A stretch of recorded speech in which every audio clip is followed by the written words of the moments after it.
Well, was that loud enough, Mr. Vega? Thank you. All right, I'm going to call the meeting to order. I'll make a motion to approve the minutes. Don't move. Second, Second. all those in favor? Aye. Board member comments. Mr. Sultan. I am quiet for today. I just hope that the people in Florida are okay. I have relatives down there that are having quite a problem. That's all I have to say. Thank you. Mr. Campbell, No comments from me. Mr. Yutt, Lord, No comments for me either. Mr. Vega. Echoing Marty's comments, I hope our utility provider brethren in the southern Florida are doing well. So, thank you. Mr. Bonfils. 40% of the power out in Central Florida. I talked with some of my friends at Florida Power and Light, and they're very busy right now. So, and our governor is going to send some people to help them out. So I appreciate the governor doing that. That's my comment for today. Thank you. Mr. Moody. Yeah, I echo the sentiments about the anyone victims of the hurricane disaster. And I'd also like to thank the Loudoun County Water Group in terms of the IT support I've been obtained recently. I've been having a lot of problems with my laptop, my iPad, as Joel knows. And over the last couple of days, I got excellent support in getting the issue resolved. So I don't know if we often thank them, but they're in the background doing a lot of things to keep everything smooth sailing. So They do a great job. It's well said. I'm looking forward to thank you, Mr. Moody. I'm looking forward to the Beaver Dam opening, which is 2 weeks. I'm sure Brian will mention it, but I'd like to see everybody there, with your shorts on and flip flops. No, that was just a joke. But hopefully we can get a good attendance there and a good showing. And then next time we meet here as a board group, we'll have a new president, which is kind of a crazy thing to think about. So hopefully pray for a smooth transition of power and get out and vote, I guess is what I should also say as well. So that's all I have, and I'll turn it over to our general manager. Thank you. Good afternoon. I have a few comments for you today. This week, we have been celebrating Customer Service Week, which is an international celebration of the importance of customer service and the people who serve and support customers on a daily basis. We pride ourselves on excellent customer service at Loudoun Water. And in the spirit of the week, I wanted to share just one recent compliment that sums up our amazing customer service team. I just wanted to say how impressed I am with your company's customer service. I've reached out to Loudoun Water several times in the last 3 years, and every time you've gone above and beyond and responded very quickly. Frankly, a lot of companies could learn from your attention to your customers. Please extend my appreciation to those involved. So big shout out to Sue and Andrea and all of our customer service folks for everything that they do every day, not just this week. Last month, the board approved the issuance of the Series 2024 refunding bonds. Subsequently to that, staff along with Davenport met virtually with all 3 rating agencies, and all 3 agencies reaffirmed the authority's AAA credit ratings. We went to market yesterday, and it was a very successful day. We sold 70,935,000 of refunding bonds via competitive electronic bids. We had 9 firms bid, with Truist Securities having the winning bid with a true interest cost of 3.24%. The 2024 refunding bonds were projected to net a present value savings of $5.2 million or 6.7%. And the actual results are a net present value savings of $5.3 million or 6.77%. So slightly better than was presented by Davenport. All told, the refunding of the 2015 bonds will reduce our outstanding debt service by approximately $8.4 million. Loudoun Water will be hosting this year's annual Drinking Water Source Protection Partnership meeting on November 6th. We'll be hosting 60 to 70 regional participants discussing a range of water quality challenges we're facing as a region. And the meeting will conclude with a tour of our newly opened Reservoir Park. A couple of community events that we're participating in: Sterling Fest on Saturday, October 12th. And on Monday, October 14th, we are hosting the Girl Scout Wonders of Water program. Through September, we've added 3,368 ERCs, 1,443 from data centers, 1,078 commercial, and 847 residential. And lastly, a few reminders. The Reservoir Park ribbon cutting is scheduled for Monday, October 21st at 10 a.m. The Finance Committee is scheduled to meet Wednesday, October 23rd at 8 a.m. And the CIP Committee is scheduled to meet Thursday, October 24th at 8 a.m. And that is all I have for today. Thank you. Thank you, Brian. Can board members attend this regional water source meeting? I will defer to Mark on that. Or Pam. Pam, would they be considered, I don't, yeah? Yeah, it is a group that it is not open to the public. It's a group that we're a member of. So yes, I think we can extend that to you So guys. we But could we'll, we could have two board members there, not more than that probably. yeah. Yeah, So- that would make sense. So, Mhm. Does that make sense, Mhm. John? Yes. Okay, so if somebody wants to attend, yeah, we'll put some information Okay. together for you and share that with you so so that. the we first can two that gauge snap some it up, when is it again? November 6th. Okay, Yeah. It'll be in like a 9 a.m. start. it'll be a what? About 9 a.m. 9 start. a.m. start. 9 a.m. start, Yeah. and all day, I believe it's 9 to through lunch. 9 noon. to noon, And then there's a tour of of the Beaver Dam. of Okay. the park. Yes. All right, thank you. Jewel, is anyone signed up for public speaking? No, sir. Maybe we'll save that for next month. Will someone make a motion to adopt the agenda? So move. Second? All those in favor? Aye. Board committee action items, CIP, Mr. Sultan. Yes, there was one action item, and which was the CIP committee charter. It's a requirement that committee charters be reviewed and approved every 3 years. The CIP committee forwarded the CIP charter with minor edits consisting of updating the titles of staff who deal with the committee to be included on the board consent agenda. Information items. First one was ammonia progressive design build update, Waterford architectural features. Staff updated the committee on the status of the project and next steps to be taken. The presentation highlighted Loudon Water's architectural approach to the Waterford wastewater treatment plant control building and the process for engaging the Waterford community. The next information item was the updated engineering design manual. The process involved internal review and coordination, as well as extensive engagement from the development community, industry, and VDH. The review became necessary due to the addition of the JLMA and various process changes. The October 2024 edition will go into effect October 28, 2024. And then there was the capital spending summary report. Spending through August 2024 is just under projection by approximately 3%. And that's all we had. Thank you, Mr. Sultan. Mr. Bonfield. I have a question. I was talking with another board member here. And, you know, the review of the manual, which goes into effect just in a couple of weeks. Does that need to come in front of the board to be approved, or is it, because there were a number of changes in there that there doesn't seem to be a grace period or anything. Is there something that I was missing? And I know. What manual Well, specifically? it- Engineering design. manual. Engineering design manual, which the building community has to abide by, right? Yeah. So does This that need, process for. it's a public applying for, document? things like that. It's a public document?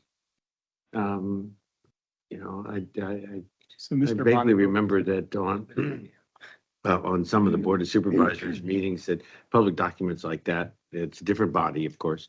There's had to be some public review. Charles, do you remember any of that?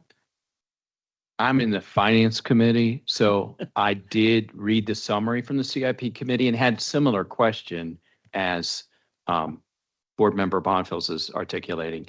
The engineering design manual, it looks like it's presented. The revisions are proposed by staff. They work with the building and development community. And the question I think that some of us have is that just got presented to CIP. it isn't on any agenda today for the board. Does it come to the full board? I realize that there's some statement in there that says it doesn't need board action. However, there are some observations about implication of compliance with the regulations. If you're in progress with a development project and you are going through design stage and then you're approaching permitting, there may be some issues as to applicability of the regulations. And so maybe we could discuss that at some point. It was, oh, but it was my impression that it's an internal document.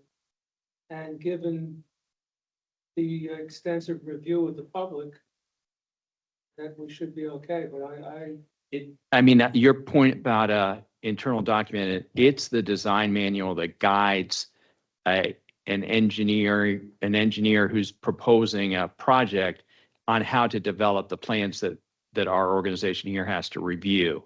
And then ultimately the improvements get constructed. So I don't know that it's entirely an internal document. Maybe you're referring to the type of review that's occurred. But so we were just wondering how that is handled. And what if there are issues with how you review regulations, the applicability of regulations, given that these new regulations, they're adopted and effected as of October 28th. That's what I read in the CFP summary. Did we have a list in the meeting of the changes that were affected in the manual? yes, Okay. there was a long And list. were they administerial or were they, were there any substantive changes in it? Did anyone?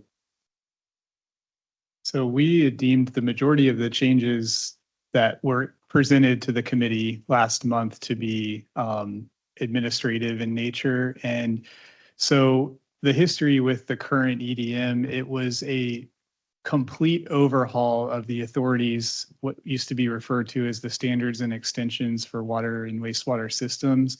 So in 2013, there was a complete retooling of the guidance in the manual. And during that process, and you'll see this in the present day preface to the manual, is that document, when it was completely overhauled, was brought before the board for action and adoption. And then it goes on to say, future administrative changes and updates to the manual over time will be brought forward through the process that we took it through the last year and a half or so. So extensive outreach with industry groups and coordination with VDH. I believe there was quite a bit of back and forth with the industry groups to massage the changes and make sure that everyone's voices were heard. And then while it does go into effect on the 28th, and there are, just different tiers of sort of grace period where your project is in its administration, its approval. But I will say, and that has been shared out with the industry, hey, the month of October is a transition period. Here's our general guidance. If your project is still in design, if it's already been permitted for construction, or if it's beyond and it's in construction, how we will deal with any issues that we confront. But I will say the staff in the land development group is going to be extremely proactive in working with case by case individual scenarios. And we're going to be as business friendly as we can in order to make this a smooth process for implementation. And we also did check around with our peers in the industry as to how they administer changes to their engineering manuals. And, I'm on the board for the Virginia Water and Waste Authorities Association, and all of the peers within the organization handle their changes the same way that Loudoun Water is adopting these changes to its engineering design manual. The letter to industry came out this Monday. So they really only had 3 weeks to adopt the new manual. Have we received any comment from industry since Monday? None that has been escalated to my attention at this point in time. I'm not sure if anyone else, we have not received any feedback at this point. I have gotten a couple of phone calls. Okay. Received a couple of phone calls. I've encouraged them to reach out to staff. Yeah. Were the phone calls negative or were they? The phone call, the letter to industry talks about three steps. If you are in beneficial use and have a revision to an approved permit, then you have to update the plans. There were questions about what if the revisions to the approved permit do not pertain to the items that have been updated in the plan, and those items have already been installed? The second comment was with respect to something that's been approved, but they don't yet have a construction permit.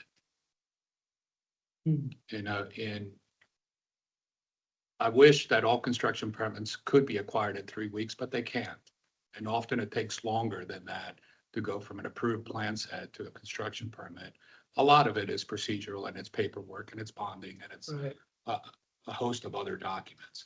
But it just seems rather abrupt that on the 28th, if you don't have a construction permit, then you have an approved plan, that there are items in that approved plan that aren't compliant with.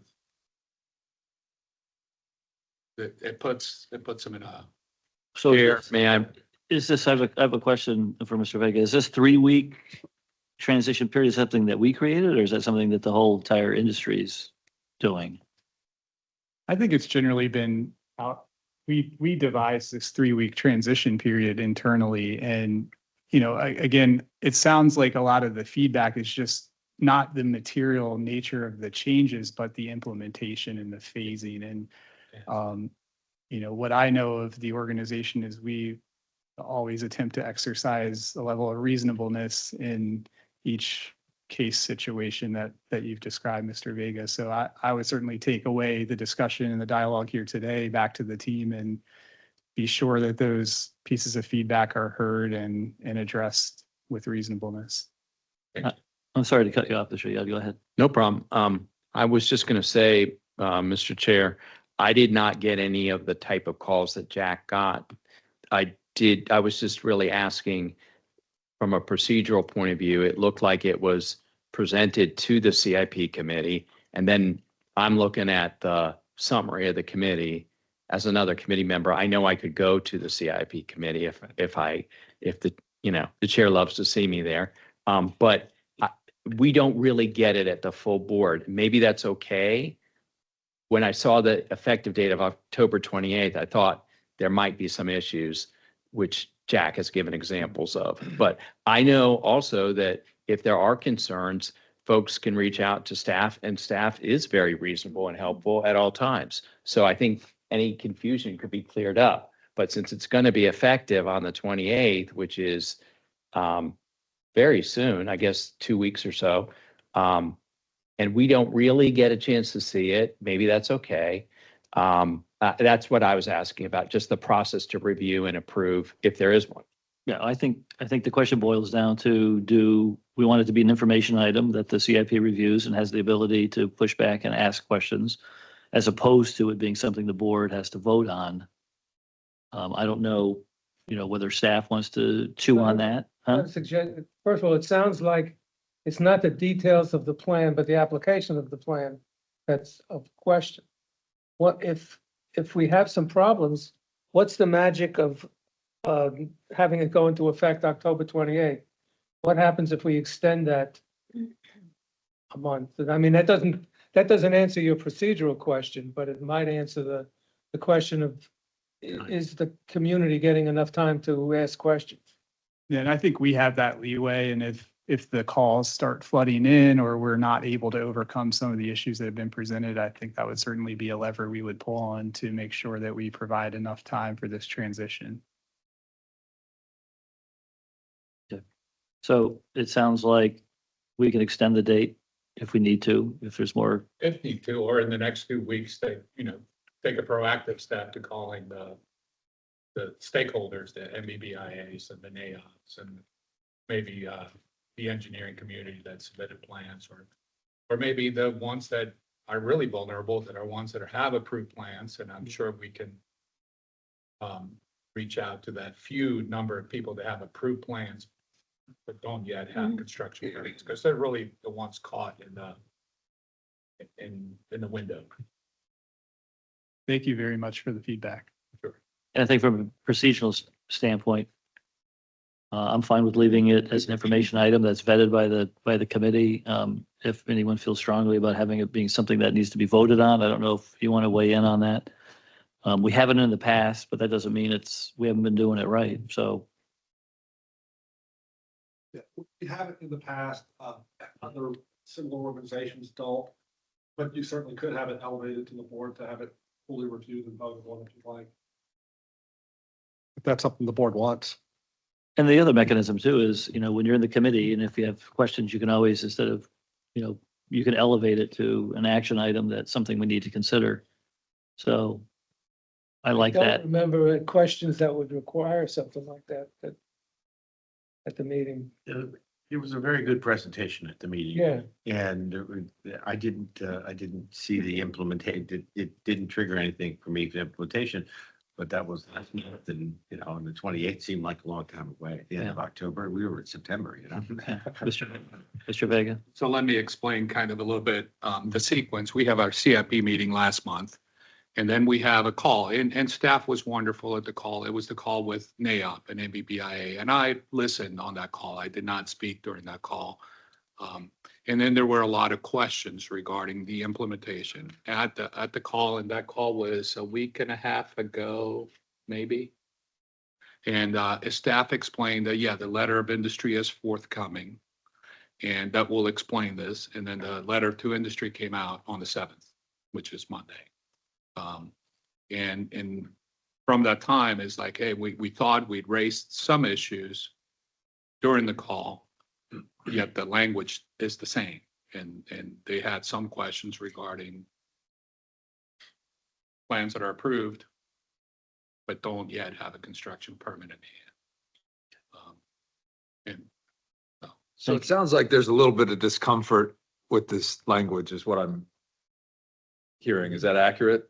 I don't think it's the language. I think the discomfort is The that the time. board didn't actually proof. No. No. It isn't a board concern of mine. It's really industry's concern that 3 weeks is the time from when they were notified that even though many of them have participated and they appreciate staff's involvement, many of the changes have been comments on plans that have been submitted for review. So it hasn't been that it's all new things that haven't been explained. They had plenty and good outreach to the community. It's just that last step of, all right, I got my plans approved in this summer, but I'm working through construction permit issues. And maybe there is nothing. Maybe all those details have been updated during the regular plan review throughout the year. But it just seemed abrupt. It felt abrupt, and I don't want to go back and find out. And hopefully we are going to be reasonable in evaluating the changes. So maybe it was a reaction. Maybe nobody has an issue, but there could be, and hopefully it's. Yeah. So Mr. Vega, I think what I'm hearing from you is the main concern from industry is, again, the implementation of the EDM. And even if we extended the time period, I'm not sure that would address the issue. I think the issue really is that some projects have approved plans and they're concerned about the new implementation of the EDM. And I think this uncertainty or unknown of a new EDM, and I think that they may do and have some parallels to county ordinances or something else like that. And I think there's a kind of a knee-jerk reaction in terms of the extent of the new EDM. I think that the 2024 EDM is not that extensive in terms of changes. And so I don't think Loudon Water's intent is to basically make all of these existing plans that have already been approved and go back and redesign all of them back to to these new standards. That's not Loudon Water's intent. And so, but without, we can't just give a blanket answer to the industry. And that's why we've kind of said, let's address it on a case-by-case basis. If a project is been sitting out there for 5 years and hasn't pulled a construction permit, that's one scenario versus another one that is just been through the process and is about to pull a construction permit. I think that's a different scenario. So without just giving a blanket general statement that is applicable to all projects, we kind of said, let's work on each project on a case-by-case basis. But I think Loudon Water's intent is not to make industry go back and redesign plans and redo everything. For instance, projects that are already under construction, we're going to let those, move forward without any changes. So Yes. we're doing the best we can to try to make the implementation as smooth as possible. But I just don't think that even if we extended that time period, that it would give any benefit. Yeah, and I think industry appreciated that first part. And that first part was things that are under construction, you're fine. And that was clear in the letter to industry. And even number two, which was you have beneficial use, but you may have a revision to the approved plan, that started to cause some of the anxiety. Mhm. Number three is really what created more of the anxiety is I have an approved plan. I don't have beneficial use. It leaves a lot open to interpretation. Yeah. It's like one sentence and it, Yeah, it is very brief. yeah. And that's what created the anxiety. Is that, all right, and it isn't a plan that's been approved for 5 years. It's one that's been approved in calendar year 2024. Sure. And for whatever financing issues or whatnot, they just haven't pulled the construction permit. Yep. And so that was the briefest Mhm. of the three Right. items. And that's the one that I got the most calls about. Okay. Well, I mean, your feedback is noted, and we'll go back to and talk with staff and make sure that those projects that have been, approved, that those transition seamlessly. And to your point, maybe we can be a little more proactive about that because we can keep tabs on what that list of projects is and we can help try to proactively address the concern. Thank you. And the feedback from industry throughout the EDM revision process was good. They said they've always, they feel like a partner, is what I heard one of them say. Are we still asking, or are we asking to move the October date back? It doesn't sound like it, no. Doesn't sound like we need that. Individual. Case by case. case. And they're gonna be reasonable. I have the uttermost confidence that staff will do it right. Okay. All right. Thank you for bringing that issue to our attention. Thank you. Interesting. Finance Committee, Mr. Kelly has a family matter that he's taking care of, so he could not, there's a last minute cancel.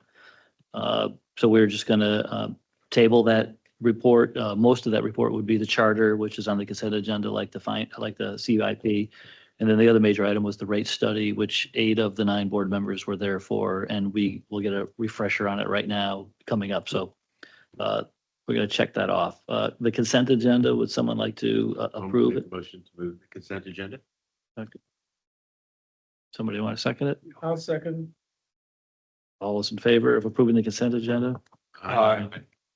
Action items. Statement of policy. These are updates. These are actually updates that our former attorney Amanda Waters had started. Her and Carla had worked on that, but then they both left us. So Changed Mr. and Wilbur, Were added, and of course, if they have any questions. The purpose is to obviously inform you, the board, the employees and general public of the governance and management. It was revised in 2022. It's been revised primarily for the following reasons: to incorporate the FOIA virtual meeting policy. The FOIA rules were changed effective July of this year. So there's been some relaxation of the virtual meeting policy, which I think is useful. We're adding in the conflict of interest and whistleblower policies. These are matters that were governed by statute, but we're pulling them into our policy, and there's some minor other changes. The virtual meeting, it actually increases the number of virtual meetings that you can have. We need to adopt a policy annually. So every year, the board has to either affirm an existing policy or adopt a new policy that expresses our intentions for the upcoming year. That's got to be done by public meeting each year.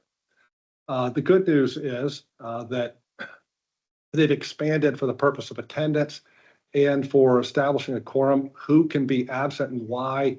Obviously, somebody with a medical condition or disabled historically has been able to participate virtually. Now, if you're a caregiver of somebody who's disabled or needs healthcare assistance, you can attend virtually. Additionally, if you attend virtually, previously you couldn't, it couldn't count as a quorum, but now they've amended the statute. We've amended our policy that if you qualify for virtual attendance, the quorum requirements are satisfied. We now can have up to 50% of our meetings can be virtual, assuming the requirements of the statute are met. You can't have back-to-back virtual meetings, but otherwise you can go from 25% to 50% of the meetings each calendar year can be virtual. For virtual attendance, it's important that if we have audio-visual technology, and we typically do, that you have to attend with audio-visual means. So you can't simply phone in. Of course, if you don't have access to, a camera, you can phone in, but for purpose of compliance with the statute, if ever questioned on it, we need to put on the record that you don't have access to visual equipment. If at some point you drop off during the call, at that point, your attendance either visually or by telephone, you're absent for whatever remainder portion of the meeting or votes that take place. So the main takeaway here is simply telephoning in is probably not sufficient unless for some reason you can't Zoom in or Teams in. We've added the conflict of interest. This is new policy 1.2. It's available to you in your package. I can circulate the statute, but the basic rule to govern yourselves by is avoid the actual, or this is the important part really, or appearance of conflicts of interest. There are sections that govern gifts, political activities, financial disclosures, and reporting obligations. If anybody's concerned about conflict of interest or appearance of conflict of interest, feel free to email or call or text me, and I can walk you through the rules. They do get pretty complex. And again, the touchstone on this is the appearance of impropriety is to be avoided. We've added as a policy 1.3, a whistleblower section. This is important. It's governed by statute, but it makes it clear under our policies that Brian, as the general manager, is tasked with overseeing compliance with all policies and procedures here, compliance with laws, and it protects a whistleblower. So if anybody in our organization believes that there's improper conduct of any type, legal, improper civil conduct, they're to go to Brian or report to a manager. Brian's tasked with investigating that and ensuring that no adverse action is taken against that employee. The board is specifically advised under the statute not to interfere and to assist in Brian's investigation on that. And so this is something that everyone should familiarize yourself with. It's the existing law, but it was important enough that it's been pulled into your policies. The rest of it's really just reorganization and I think minor editing. Governance policies has its own section. There are other sections that you'll see that show complete red line, but they've simply been relocated elsewhere, like code of ethics, conflict of interest policy, media communications and spokesperson policy. Those were already in there, but relocated. And there's a handful of what I'd say small wordsmithing changes throughout. But that's really it. Those are the highlights. I really just wanted to focus primarily on the whistleblower, the virtual meeting issues, and the conflict of interest, because particularly the conflict of interest piece, there have been a number of cases, I think 3 in the last year, where members of the public have brought conflict of interest type claims, declaratory judgment claims against municipalities and in one case an authority. So it's a topical issue, and we decided to add it to the policies. Does anyone have any questions? Mr. Yudd? Thank you, Chair. The addition of the conflict of interest policy statements are very helpful. They seem to me, and if you don't mind going back to that one slide where these are derived from those sections of the state code. Yes. One of the observations that I've had since coming on board is that a lot of us are involved in other community activities. I myself am employed in the land development business, then part of nonprofit organizations, and then just seem to be involved in a lot of activities in the county. I think that's a good thing for this body to have that type of membership. But when it comes to specific methods of disclosure, I have myself abstained from votes, totally removed myself from conversations about things that I might be involved in. And I do think a little bit of structure to how we implement the disclosure process would be really helpful. It'd be helpful for me, and I think it'd be helpful for some of my colleagues too. I want to give you an example. So that's my statement, and I think these are good. I think we can move forward, but I think we would benefit from some practice to implement the disclosure that is necessary under the guidance of the state code.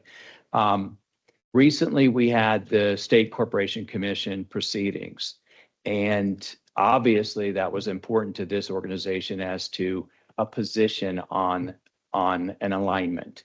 And I was asked to participate in the proceedings as part of my employment for the impact on another site, not related to anything to do with Loudon Water, but the same case pending and currently pending to this day before the SEC. I didn't feel comfortable with being part of the discussions here and also having that role to be a witness.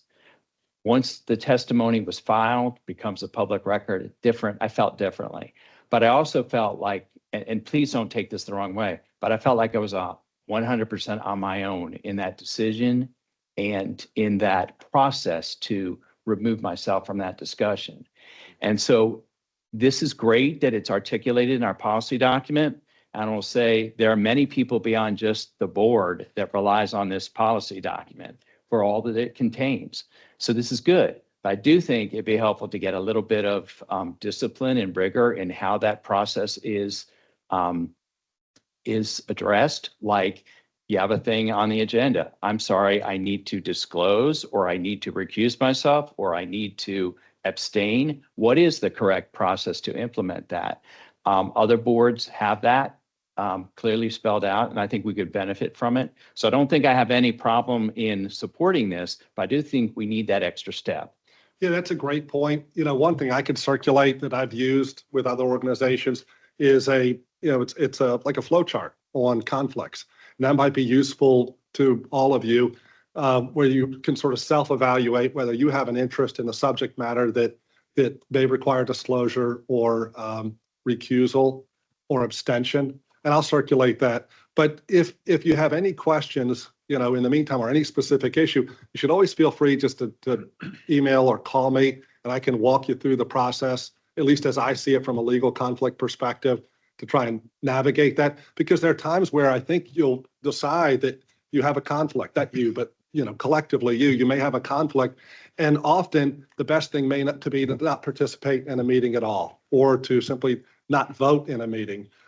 It doesn't preclude you from speaking with with me about it, or with Brian about it, or the chair about the issue. But you'll probably want to get some guidance on whether you should be in the meeting, deliberating in the meeting, or voting. Mr. Yudd. Based on your response, I'm not sure that you understood the point that I was making. Mr. Yudd, I just want to clarify, from what I understood, it's not just the decision process of whether there's a conflict of interest, but it's the SOPs once you identify if there is. So if I've identified a conflict of interest, who do I contact?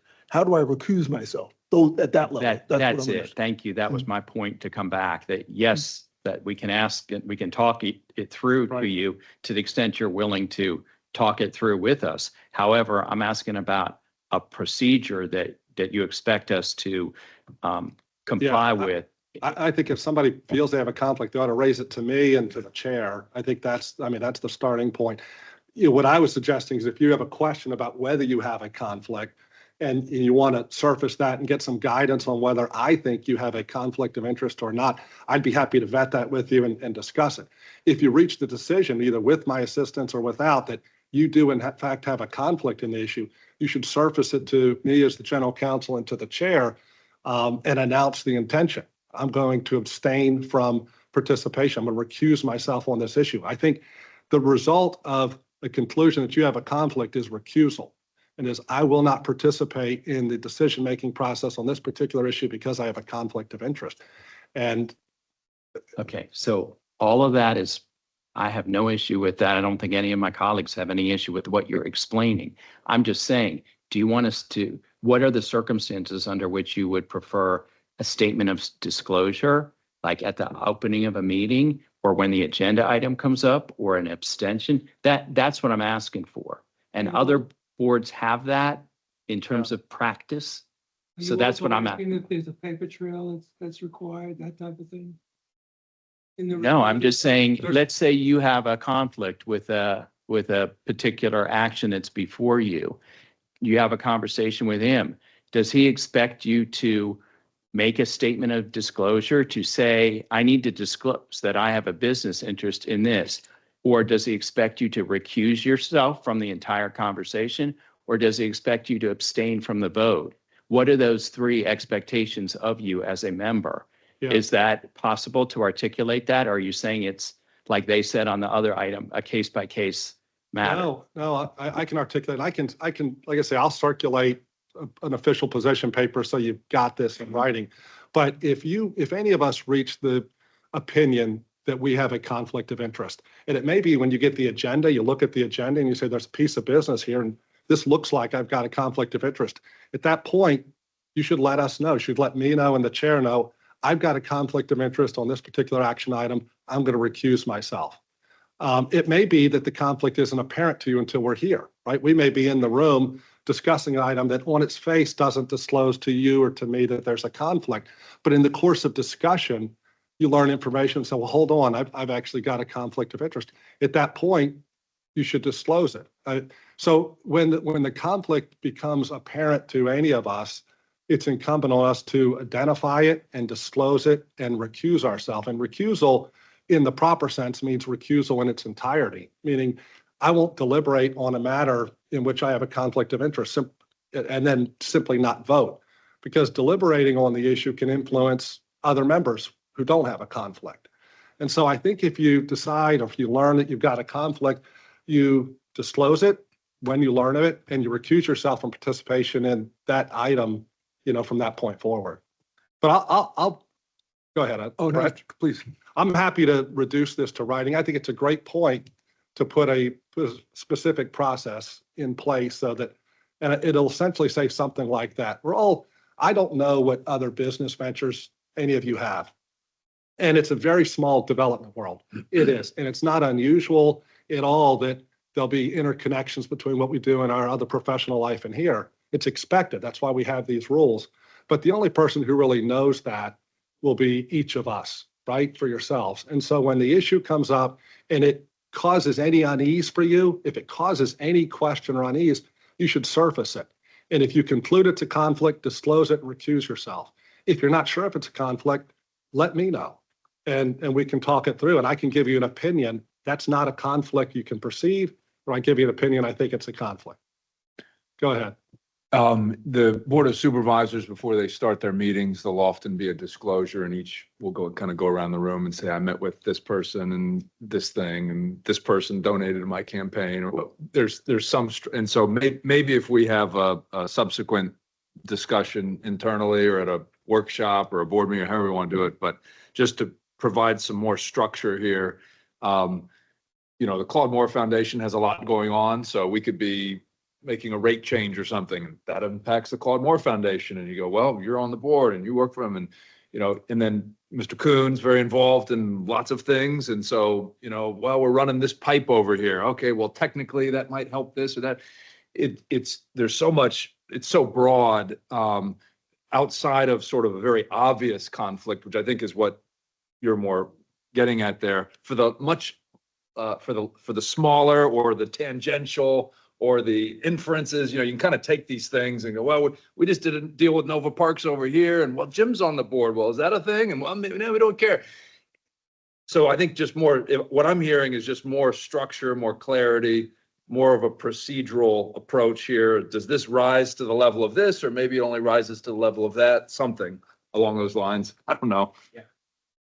I don't want any of my colleagues to feel the way that I did earlier. Not a complaint or not at all to be, disparaging of any process or the way it works. But I really had, in that example that I cited, I really had to make a decision for myself. And I did, and I'm fine with it. If anybody wants to complain about it, I'll be glad to handle complaints. there's got to be a way to do it and have structure, reporting structure. And that's my point. And I think you agree with me on that. The rest of the overall esoteric explanation of when you might have a conflict, got it. Most of us I think, understand. But should we have a method for delivering that information and making it part of our routine and practice that discipline? I believe we should. And I would want to do that as a board member to act accordingly. And I'd also want the same for my colleagues. So that's why that is the spirit in which I offer those comments. So it sounds like a phone call doesn't suffice for the procedure that you're talking about. Mr. Wilburn seemed to offer up, and myself, that, I feel like you may have made the decision in a vacuum.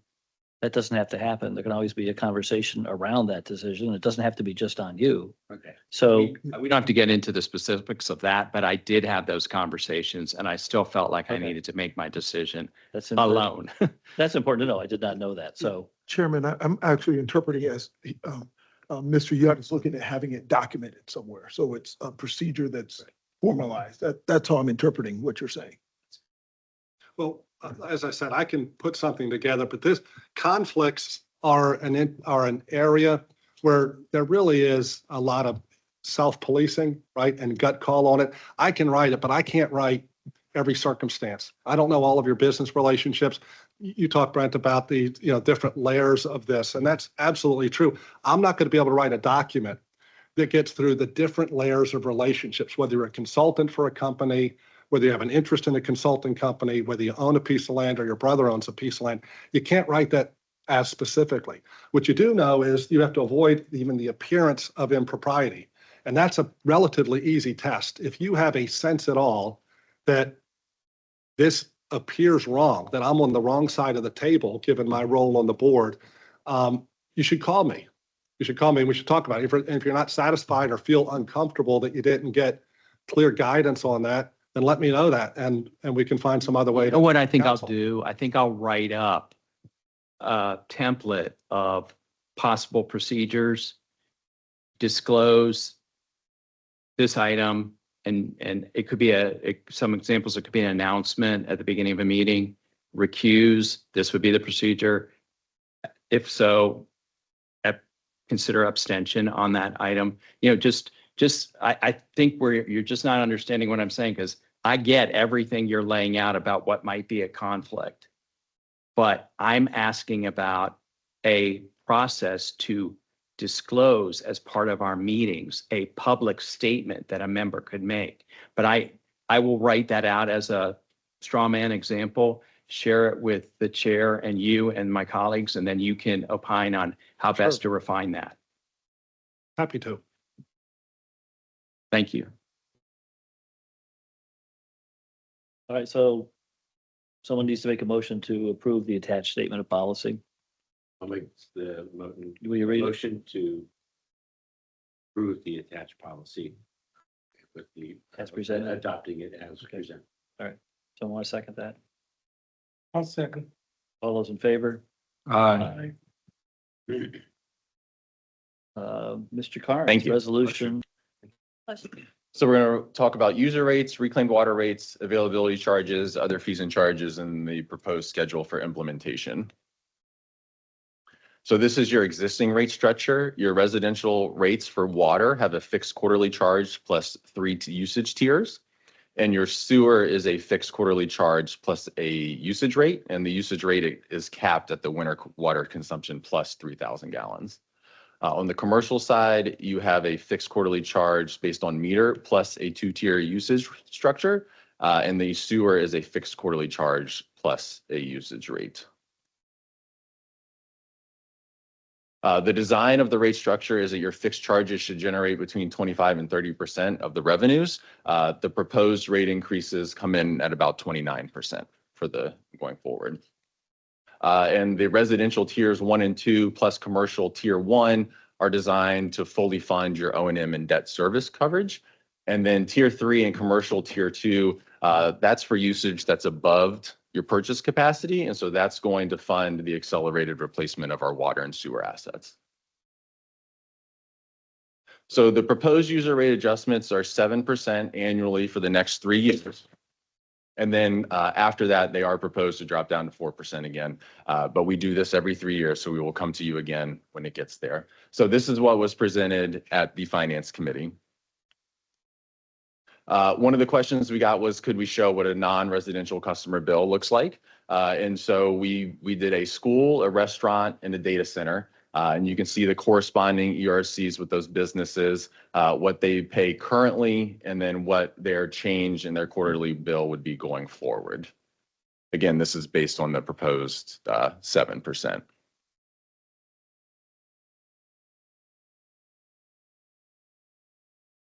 The fixed charges are also proposed to go up 7%. Again, these are based on meter sizes. The bigger the meter, the bigger the charge. Same on sewer. So this is the proposed consumption rates. So your tier 1, 2, and 3, and then your commercial tier 1 and tier 2, and then the uniform sewer rate. Again, this is the 7% annually. That's on your screen.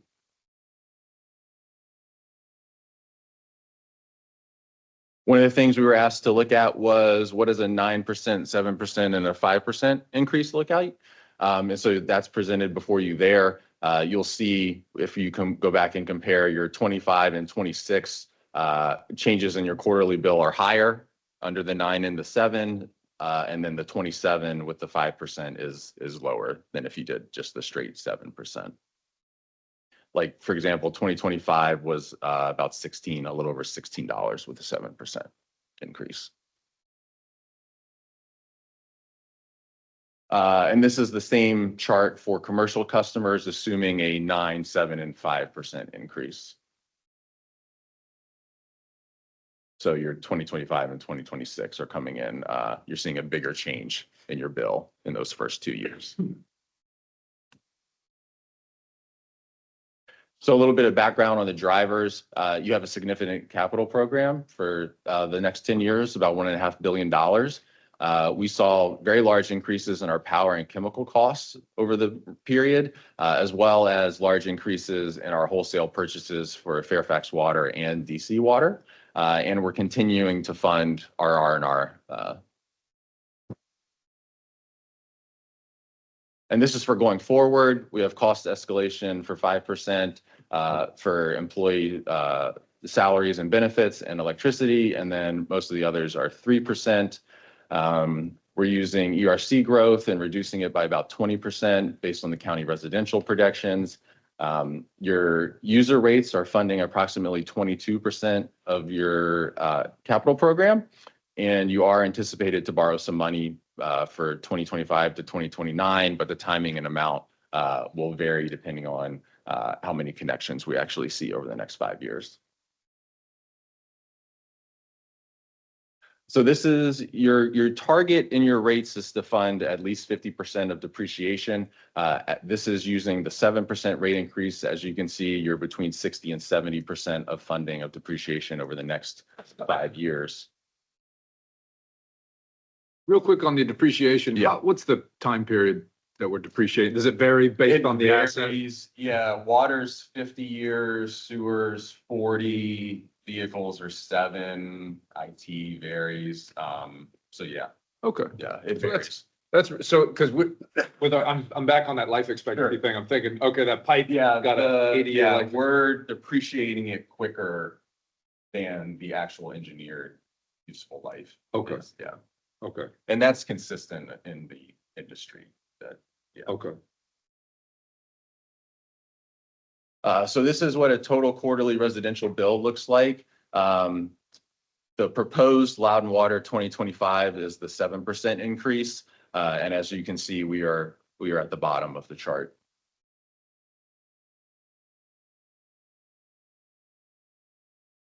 Reclaimed waters next. We are expecting some growth in the system over the next 5 years. So that's the demand, a little under 2.5 to a little under 3 over the next 5 years. Also proposing 7% rate increases on the reclaimed water side. They're impacted by the same inflation that the user rates are. So going from $1.80 to $1.93, 207, 221. So just for the cost, we have 2 full-time employees, we have chemicals and electricity. And Mr. Hyder did go back and look, and using the 7% rate increases, we are funding about 70% of depreciation for reclaimed water. We said our target was 50, but we actually are doing closer to 70. Brian, Yes, before you move forward. sorry. Do we have benchmarking information on reclaimed water and how we compare to other providers?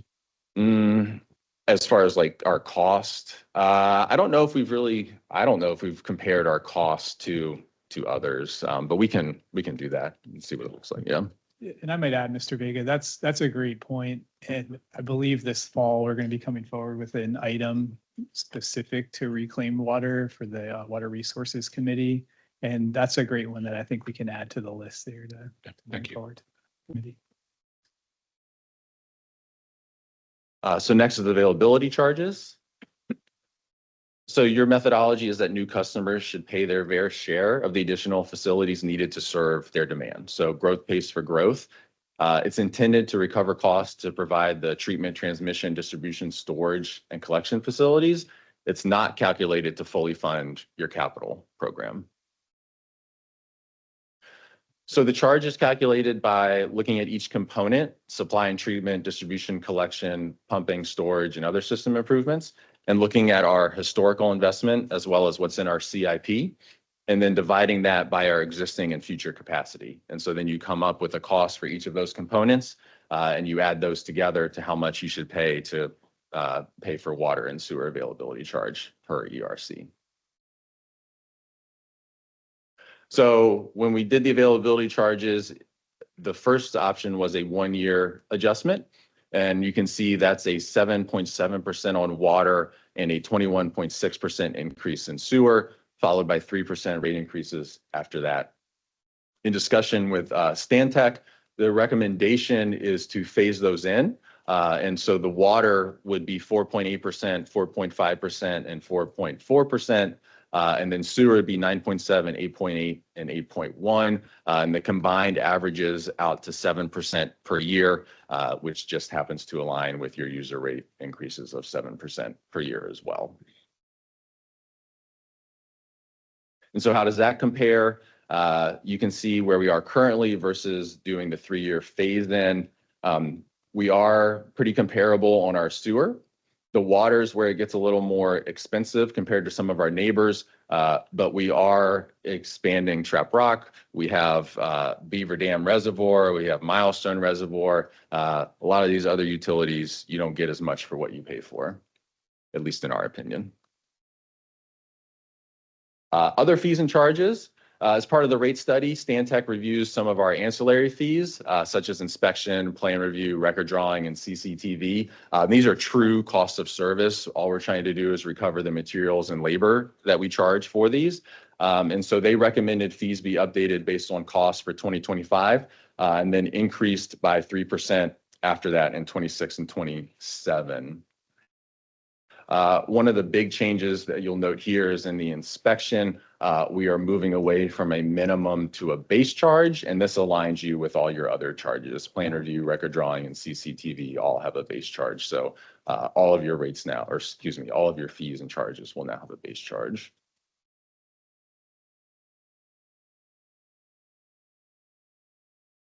And these are some other fees that we are escalating to make sure we're recovering our costs. A lot of these are strictly cost recovery and also align with neighboring utilities.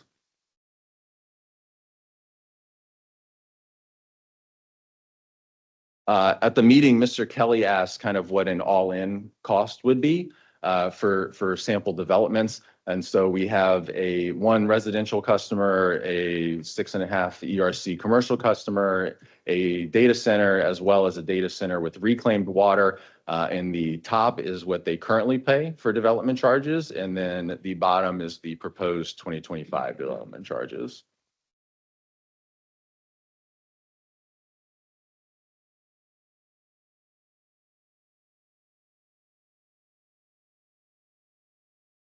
So the proposed schedule to facilitate a January 1st, 2025 implementation is for the board to approve the resolution today.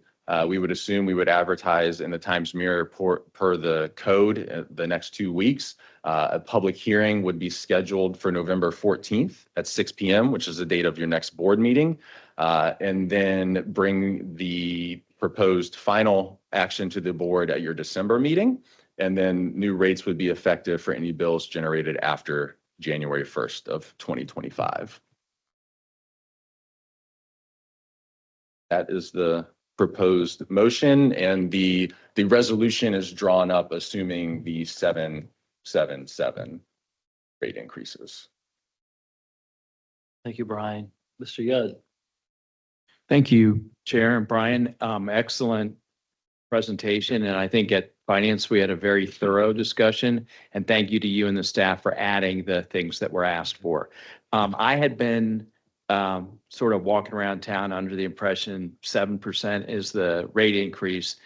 And I did have a question, and I think you may have answered it in your presentation, but the rate increases for well, let's see, reclaimed water and the proposed rate increase in general, and then reclaimed water rates are proposed to increase. Both of them are 7%. Correct. But when you get down into availability, there's a difference in the 3 years. I Yes. think you might have said just a moment ago, it happens to average out to Correct. 7%. Yeah. But really, water seems lower and Yes. sewer seems higher. That's correct. Yes, Okay. yes, that's correct. Sorry, I will go back really quick. Yes, so the water increase is with a little around 4.5% over the next 3 years. And then the sewer is between 9.7 and 8.1. And then when you do the total, it's assuming it's like a house where it's one water and one sewer, Yeah. it averages around to about 7%. Okay. Yeah. But technically, it's, Yes, That's technically, not 7%. no, it's not 7%. It's, okay. yeah, got 4 it. and 9, yeah. And then two more brief questions. One is, I think that I went through the resolution of intent to revise, and there's several different schedules. But they don't all, you have Schedule A, B, and they're not all through the letter of the alphabet. My question is, if you had another, is that deliberate, that if you had Yeah. another feature to add, it would be Schedule X? Correct, yes. So the only thing that's in the resolution are the schedules of rates that we're proposing to change. There's probably rates in there between like your flat rate charges for St. Louis that we're not proposing to change. And so those are the schedules that we're taking just out of your rates. Got it. resolution. Okay. Yep. And then Mr. Buffington, I believe, asked for some walking Yeah. around town talking Yes. points at some point. Yes. And I expect that you and the staff will provide that. Yep. As chair, as a finance committee member, I'm ready to make the motion, but I certainly will wait until everyone's asked questions. Does anyone else have any questions? No? I have just a couple quick things. For everyone else, but it'd be nice, and I think Brian's gonna look into it and let us know his level of comfort, but I'd support having more frequent rate studies than once every 3 years. We'll see if staff's comfortable with that. They're gonna think about that and get back to us, but I'd like to, if it makes sense, it'd be nice to have it more frequently so that our rates more accurately reflect market conditions, our actual expenses and so forth, and reduces the likelihood of a surprise jump because of extenuating circumstances. But that costs money and takes time and so forth. So staff has to balance all those things, but they'll take a look at and let us know if they think that's workable or not workable. But that's a thought. Brent, if I could just tack on to that, we always raise a lot of questions in finance and here too. I'm sorry for that, but there could be a way to like look at the indicators because we do get the financial summaries. We do see what's happening with capital spending. Maybe there's a way to have an abbreviated mini look through all the work that we're doing already anyway. And that might help it because that study is extensive. It does take a lot of time and effort, but maybe there's some way to get like a mini snapshot as we go. Well, yeah, that's a good point. I think in times past, my understanding is that we did our own internal rate studies and that they're pretty time consuming. And so maybe there's something there, but I'll let, I was just gonna say, I know Mr. Hyder has done something like that for other utilities where he comes in and kind of does an analysis of how the rates are performing. So we could look at both. yeah, Both options. that could be great. Yes. Yeah, it's a great suggestion. So I just want to throw that out there. The other thing, on the repair and replace, I'd love to get to a point where our user fees were covering 100% of repair and replace. And I know that other industry isn't doing that. So we're at 70%, we're doing better than our peers. So that's good. But I'd still love to be able to have the rates covering 100%. And I don't know what the effect of that would be. So we've had sample rates up here and so forth. We go, okay, it's, $5 or it's this or it's that. It'd be interesting at some point at your leisure. It's not an emergency here, but to go, okay, if you did do that, that would add, you pick the number to the average monthly bill. And maybe it's $10, maybe it's $50, maybe it's unsustainable, whatever it is. But I like the idea that you go, we're setting aside enough money. So in 40 years from now, we'll all be gone, but in 40 years from now, all of that money's there. You're not relying on, well, we're gonna have to borrow a big chunk to now replace all the sewer in Sterling or Ashburn or wherever we've been putting all this stuff. I like the philosophy of that. Maybe it's not workable just because it's too expensive or something like this. But I'd love to explore that at a future time, not an emergency. And I know you got a lot going on, but that's where my mind's at on that. I feel like that user rate should be covering the full bill of that so that, those are my only two comments on that. You're thinking of a sinking fund to cover the replacement value in 50 years when those sewer lines have to be replaced? Well, we've got 40 water line, for instance, it was 40 years of depreciation. And so we're setting aside 70% of that money.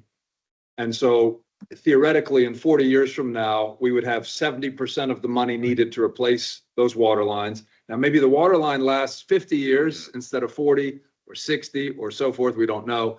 But it'd be nice to get to the end of that period, whatever our period is, and go, we've got the full amount of money because the line needs to be replaced now. It's corroding, it's broken, something like this. So it'd be, the other thing I'd add is, if we're using a 40-year depreciation, but we think the water line's supposed to last 90 to 100, but we have corrosive soils that might be reduced. It'd be interesting to try to match those. I understand we're using different metrics here, and depreciation's one thing and actual life expectancy is another. And then the unique characteristics to Loudoun adds a third layer there. But I think from the philosophy is, when that thing gets to the end of its life expectancy, we've been saving little bits of money all along the way so that full amount of money's there to replace that pipe without a big debt issuance and without having to jack up people's rates, which is what every other utility does. That's the end of my comments. And I guess at the bare minimum, you understand where the delta is between the user rates of where you'd like to have that. At least you know where the delta is. Yeah, that would be a starting point. But is that a tough sell to the public to say we're gonna raise your rates to $2 so that 40 years from now we have 100% replacement? I mean, I'm gonna be like, I don't want to pay for something 50 years from now that I'm not gonna be around in. So it might be a harder sell. I'm fifth You're a generation. saver. I'm fifth generation here. I like the idea that and we're all community minded here. I like the idea that 50 or 100 years from now, that money's there when those people need it, and that it's not, oh man, we weren't setting aside enough money along the way. Now we got to borrow this huge chunk of money to repair this thing. It just depends. For me, it depends on what that number is, like you were asking earlier. Agreed. And it may be too onerous. It may be when you guys look I at it, it's remember like, when we were talking about incorporating the community systems into the central system, we all thought it was this horrible rate, and then it turned out to be a penny. Remember that? Yeah. So I'm not saying that this is what that's gonna be, but it was shocking to hear it was a penny, so. Problem with that concept is the life of the main of the facilities can go in any direction. I mean, Yeah, agreed. he made the point that at 40 years at 70%, but the line may last 50. Right, so that might, Some or might last. 20. Yeah, I mean, that's right. That's right. all right, Interesting. Good, I mean, this is good utility stuff right here. Well, in Right. 50 years, I'm gonna complain. I hope you do. All right, Mr. Yudd, Okay. you're up. I move the board adopt the resolution of intent to revise user rates, reclaimed water rates, availability charges, and other fees and charges. Set a public hearing date of November 14th, 2024 at 6 p.m. to present proposed rates to all interested parties, advertise the proposed revisions as is required, and implement the customer communications plan. Someone second that. I'll second. All those in favor? Aye. Thank you. Motion pass.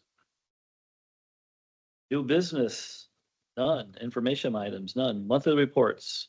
Does anyone have any questions for finance? CIP summary, there was an update on capital spending of 3%.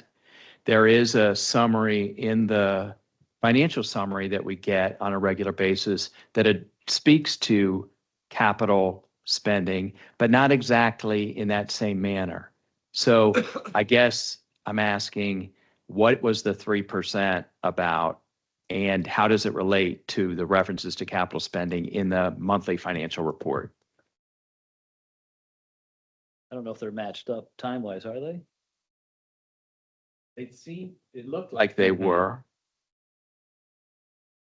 Sorry, I'm not sure what the Hold on. percent, I apologize.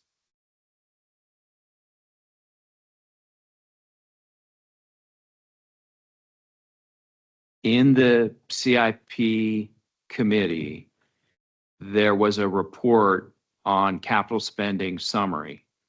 And it indicated that spending through August 2024 is just under projections by approximately 3%. So I was just asking, is that similarly reported in the financial summary? And if so, where and how? Because it doesn't exactly read the same way.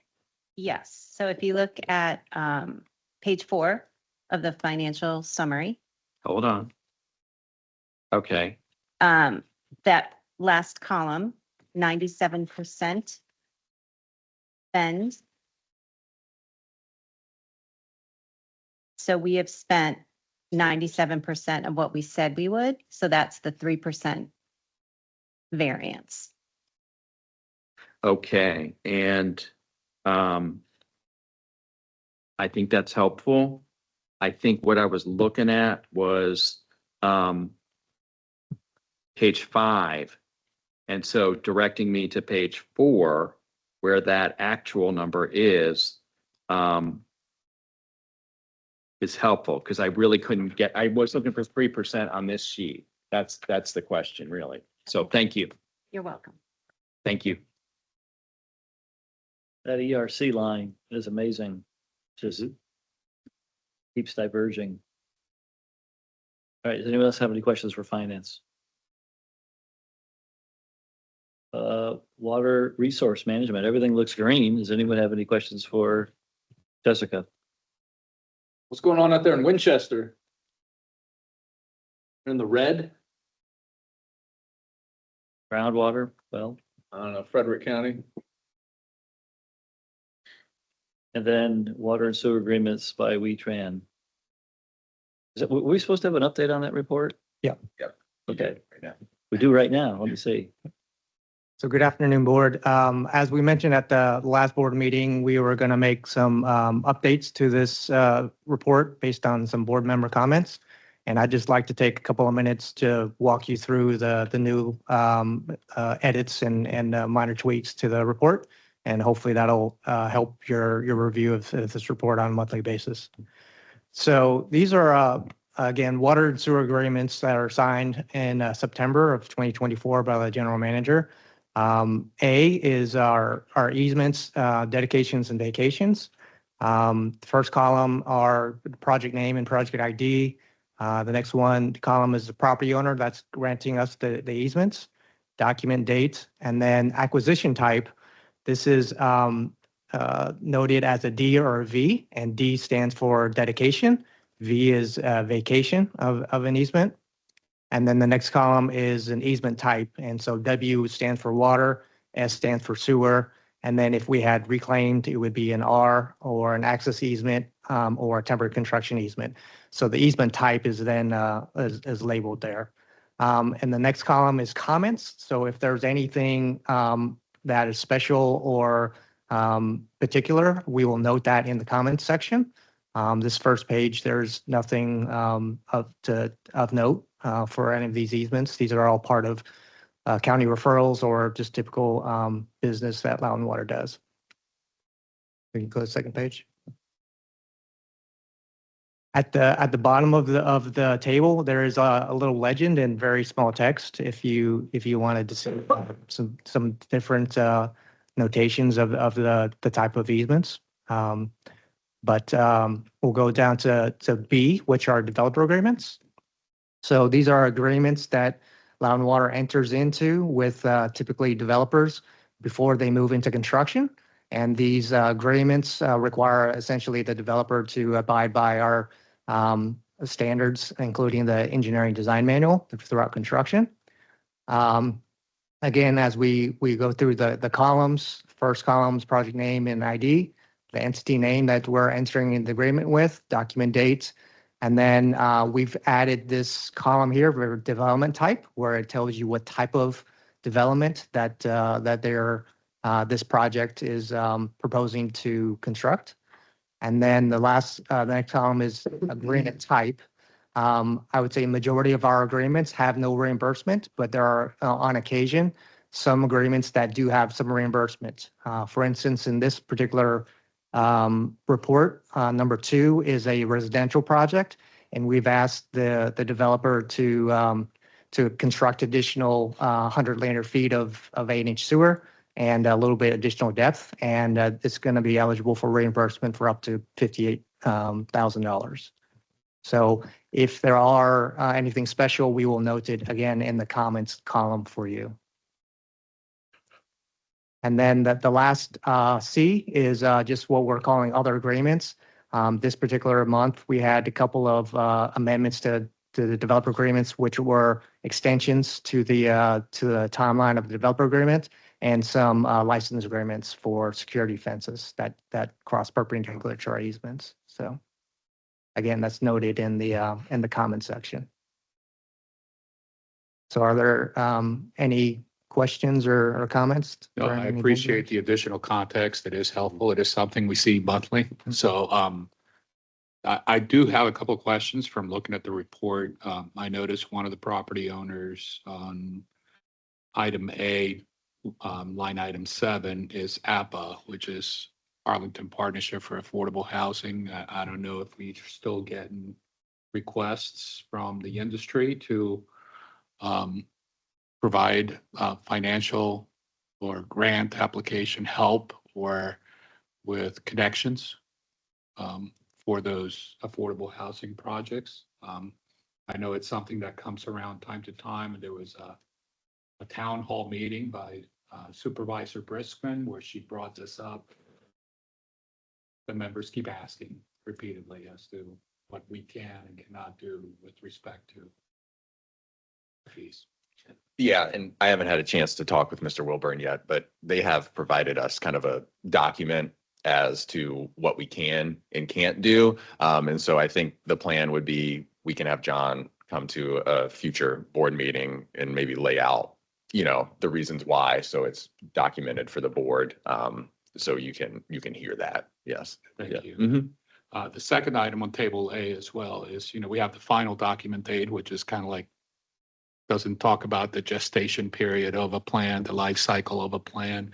It would be interesting to find out how long it takes from initial plan submission to the document date on agreements, and start. I know we track that. It's probably in the system somewhere, but try to figure out kind of what our turnaround is on the whole process before we get to the document phase. For the entire process from initial submission all the way Initial through? acceptance of the application, not the submission, because sometimes the application submission may be incomplete or, Mhm. But when we accept it for review and, Sure, we can run those statistics and get that back to you. thank you. Thank you, Mr. Vega. I only have one comment, which is if I wanted to look up one of these, which I really don't, but what would be the process? How, I'm familiar with some of these people and places and projects, but if I go, I don't know, Sterling Boulevard Waste Management, what is this thing? How would I even go about getting a better understanding of what's going on there? I guess I mean, the initial thing would probably go through Brian and then, staff can get you the information Okay. that you're looking for. I would probably say, yeah, you probably wouldn't want to know about some of the details, but yeah, we can get you whatever information you need.